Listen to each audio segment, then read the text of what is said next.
देखो ये क्वेश्चन दिया गया है f of x plus y by three equal to f x plus f y by three, f zero zero दिया है, एफ डैश जीरो थ्री दिया है। देखो इसमें ऑप्शंस हमको दिए। अब देखो यहाँ पर ऑप्शंस में कुछ इंपॉर्टेंट बात मुझे आपको सिखानी थी, इसलिए देखो मैंने इसके ऑप्शन दिए हैं। कई बार ऑप्शन भी इंपॉर्टेंट होते हैं क्वेश्चन के, तो जब ऑप्शन इंपॉर्टेंट होंगे तो ऑप्शन में लिख के दूंगा, परेशान मत होइए आप, ठीक है। और अगर ऑप्शन सिंपल है, इंपॉर्टेंट नहीं है, तो कोई बात नहीं। देखो जैसे अब पहले तो हम इस क्वेश्चन को सॉल्व करेंगे, ऑप्शन बाद में देखेंगे। देखो f of x and y में रिलेशन दिया गया है। इस टाइप के क्वेश्चन को करने का देखो आपको याद हो तो मैंने क्या तरीका बताया था कि आप पहले डिफरेंशिएट कर दो पार्शियली, है ना, with respect to x। Partially differentiate कर दो विद रिस्पेक्ट टू x। कैसे करोगे? देखो क्या होगा, f dash x plus y by three. अब 1/3 कांस्टेंट है ना, x का हो जाएगा देखो 1, y का 0। यहां देखो 1/3 बाहर कांस्टेंट ले लिया, fx का हो गया f डैश x और y का डिफरेंशिएशन हो गया 0। ध्यान दीजिए, है ना, y का डिफरेंशिएशन, fy का डिफरेंशिएशन क्या बन गया बोलो? 0 बन गया। ठीक है, देखो 1/3 और 1/3 आपस में कैंसिल कर सकते हैं। ठीक, क्या बन गया देखो, ये f dash x plus y by three बराबर f डैश x। देखो ऐसा आ गया। ठीक, अब देखो यहां पर ध्यान दो, f डैश 0 3 दिया है, इसका यूज करना है। तो इसका देखो तरीका यहां पर ये है कि आप x को 0 रख दें, तो क्या हो जाएगा, f dash y by three बराबर f डैश 0। ठीक, f डैश 0 थिया 3, तो f dash y by three बराबर 3। अब एक काम करें, देखो ये कि इसी में हम y की जगह पर 3x लिख दें, इससे f डैश x की वैल्यू 3 मिल जाएगी, है ना। y की जगह पर देखो 3x लिखा, इससे f डैश x बराबर 3 आ गया। f डैश x बराबर 3 आ गया। देखो दोनों तरफ इंटीग्रेट कर दिया जाए तो fx बराबर क्या हो जाएगा, 3 इंटू एक्स प्लस एक कांस्टेंट k। ठीक, fx हो जाएगा।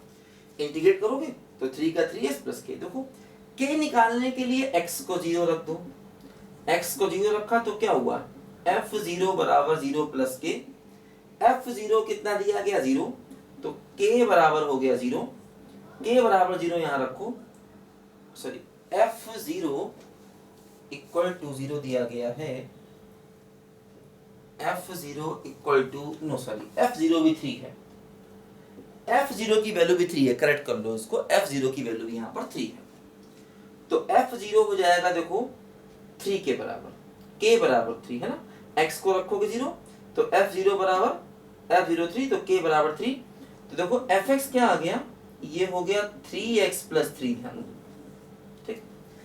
अब देखो ऑप्शंस को देखें, 3x प्लस 3, फंक्शन क्या आ गया 3x प्लस। देखो जैसे पहला ऑप्शन क्या है, fx by x is differentiable on और। देखो fx by